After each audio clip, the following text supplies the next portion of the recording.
Bonjour et bienvenue dans votre émission L'interview de la semaine. Dans le cadre de la campagne Sobre qui peut, du mois sobre, nous avons contacté par téléphone le docteur Tony Romuald, addictologue et coordinateur de la mission Santé Addiction du JPRASPEG. Docteur Romuald, pourquoi le mois sobre?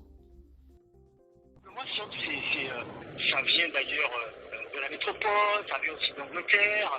L'idée, c'est qu'on puisse instaurer, chacun de nous, pendant un temps qu'on a défini le mois, mais ça peut être aussi un jour qu'on a décidé d'être sobre.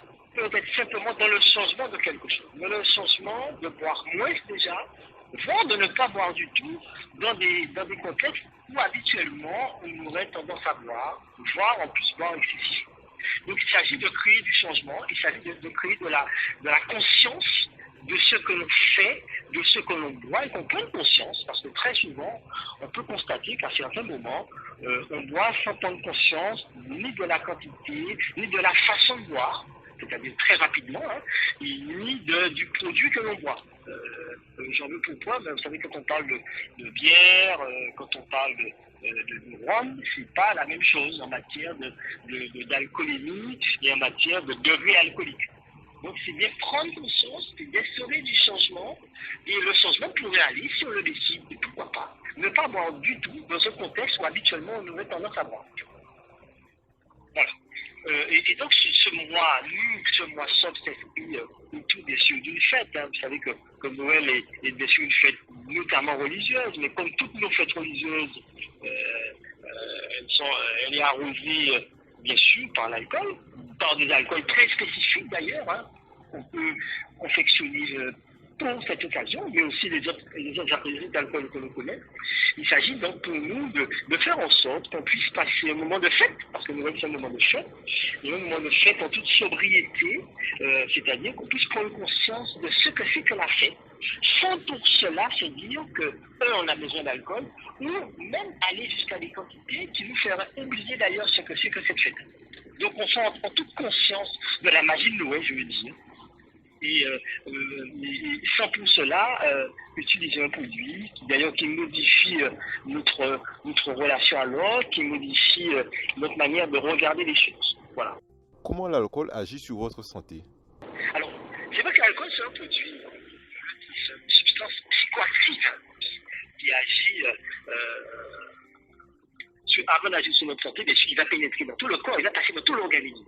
Il va passer dans tout l'organisme parce que c'est une très petite molécule. Et finalement, il va avoir des effets divers, des effets immédiats, c'est-à-dire que tout de suite, pour certaines personnes, dès le premier verre, et quel que soit leur emploi de verre standard, on a déjà des modifications de comportement, de sensations, d'humeur, de sensations de relation avec les autres, la vigilance, la coordination du mouvement, le raisonnement, le jugement, tout ça peut être brouillé en fonction de la quantité, mais on peut se dire que ça commence dès le premier verre. Et bien sûr, on connaît les contextes de problèmes aigus, notamment au niveau de l'accidentologie routière. On sait qu'une bonne part des accidents graves de la voie publique, et on sait que l'alcool multiplie par 8 le risque d'accident mortel de la voie publique. Alors, on peut vous donner un autre chiffre, c'est que quand on associe d'autres substances telles que le cannabis, c'est multiplié par 15. Donc, on est bien sur l'idée que c'est un produit qui va augmenter le risque d'accident grave. C'est aussi un produit qu'on va voir lors de problèmes de violence familiale, violence dans le couple.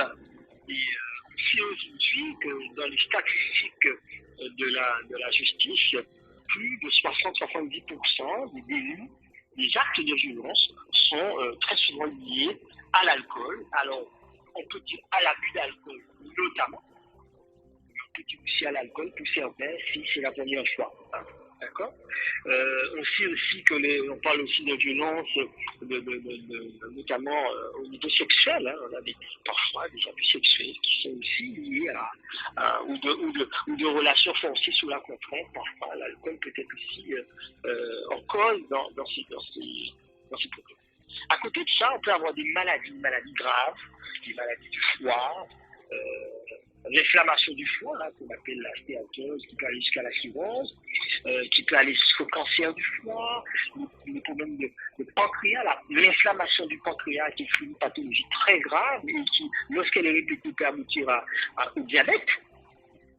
C'est aussi le cas de tous les problèmes cardiovasculaires. On sait aujourd'hui, on n'a pas beaucoup d'écrits parce qu'on parle beaucoup de problèmes digestifs, mais on sait que, par exemple, lorsqu'on boit de façon excessive et de façon répétée l'alcool, on peut avoir ce qu'on appelle un gros cœur.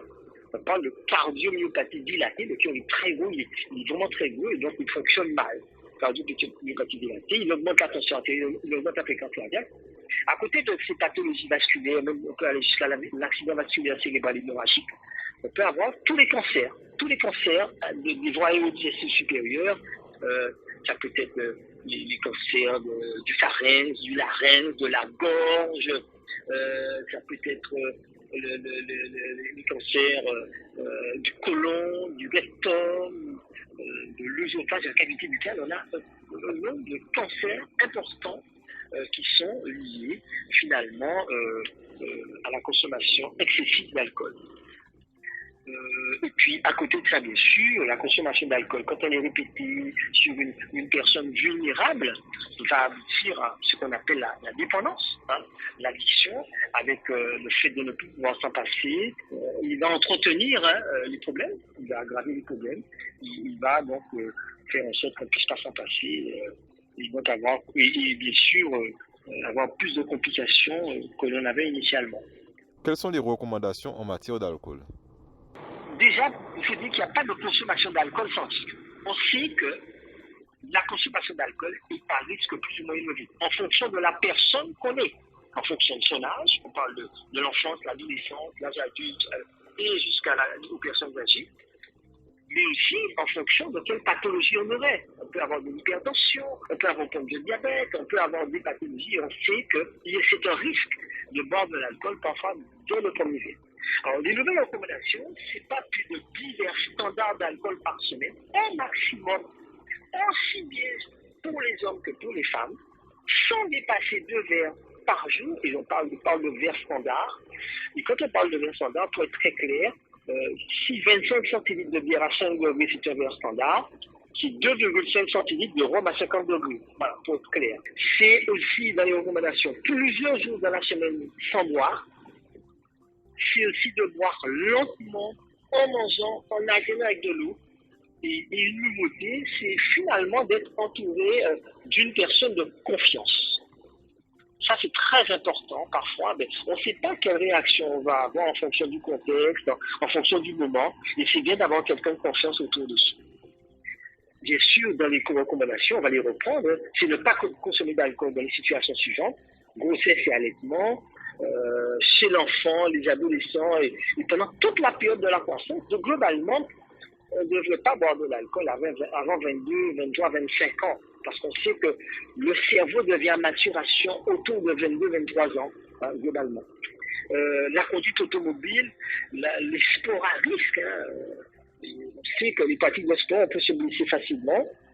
Lorsqu'on prend certains médicaments, on sait qu'il y a une contre-indication à ne pas boire d'alcool. Et bien sûr, en présence de certaines maladies que j'ai citées tout à l'heure, quelle que soit la maladie, que la maladie soit physique, maladie du cœur, maladie du foie, maladie du pancréas, le diabète, l'hypertension, mais aussi la dépression. On sait que boire de l'alcool lorsqu'on a une dépression, c'est un facteur de risque que l'alcool puisse s'entrer dans la vie de la personne et devenir lui-même un problème secondaire. Merci Dr Romuald d'avoir répondu à nos questions. Chers auditeurs, nous vous donnons rendez-vous prochainement dans un nouvel épisode de l'interview de la semaine.